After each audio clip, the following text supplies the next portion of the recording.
আমাদের এমবি কিচেনের পক্ষ থেকে সকল দর্শক বন্ধুকে স্বাগত জানিয়ে আজ আমি আপনাদের সামনে আনারসের চাটনির রেসিপি শেয়ার করব। এটি বানানো যায় বাড়িতে খুব সহজেই, উপকরণও লাগে খুবই কম। চলুন দেখে নিই এটা বানানোর জন্য কি কি লাগবে। আনারস একটা বড় সাইজের নিয়েছি আমি, সেগুলোকে ছোট ছোট টুকরো স্লাইস করে নিয়েছি এইরকম।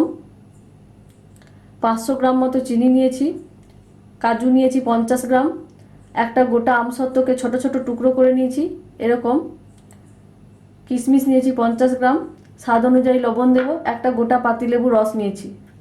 কড়াটা গরম করতে বসালাম। কড়া সম্পূর্ণ গরম হয়ে গেলে আমি আনারসগুলো দিয়ে দেব। এটা তেল ছাড়া একদম রান্না।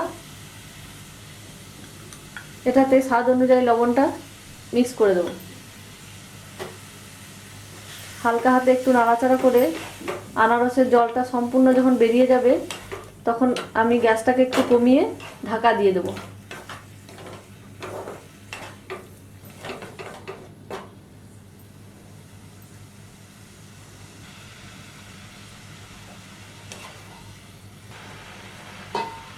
আনারস থেকে জল বেরোতে শুরু করেছে। এবার আমি গ্যাসটাকে সিম করে দিয়ে এটাকে 10 মিনিটের জন্য ঢেকে রেখে দেব। আমার 10 মিনিট হয়ে গেছে। এবার আমি এটার সঙ্গে চিনিটা মিশিয়ে নেব।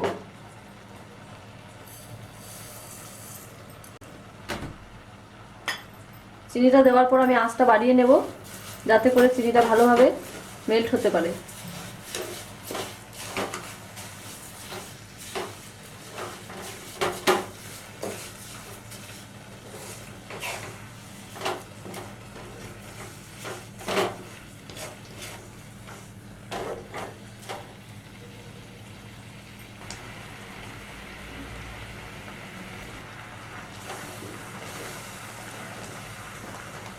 খুব ঘন রস হবে না, এটা মাঝারি ধরনের রস হবে।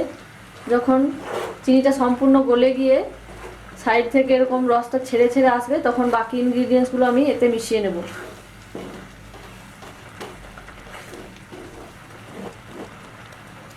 দেখুন রসটা এবার কড়া থেকে ছাড়তে শুরু করেছে।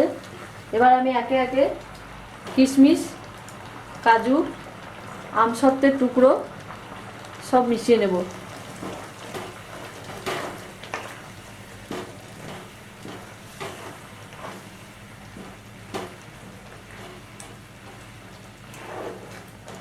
আপনারা চাইলে এটাতে একটু ইয়েলো ফুড কালার দিতে পারেন, তবে নেচারের লুকটাও খুব সুন্দর।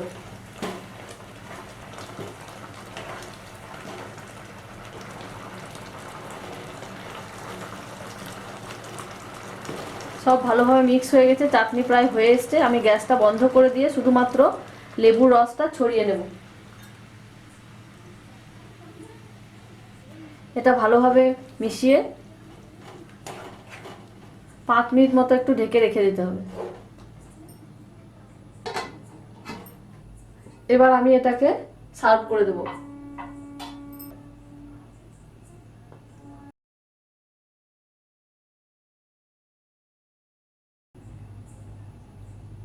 দেখুন আমার টেস্টি ডেলিশিয়াস আনারসের চাটনি একদম রেডি টু সার্ভ। এটা আপনারা বাড়িতে অবশ্যই বানাবেন, বানিয়ে আমাকে কমেন্ট করবেন। এই রেসিপি যদি আপনাদের ভালো লেগে থাকে অবশ্যই আমাদের চ্যানেলকে সাবস্ক্রাইব করবেন, শেয়ার করবেন এবং লাইক করবেন। ধন্যবাদ।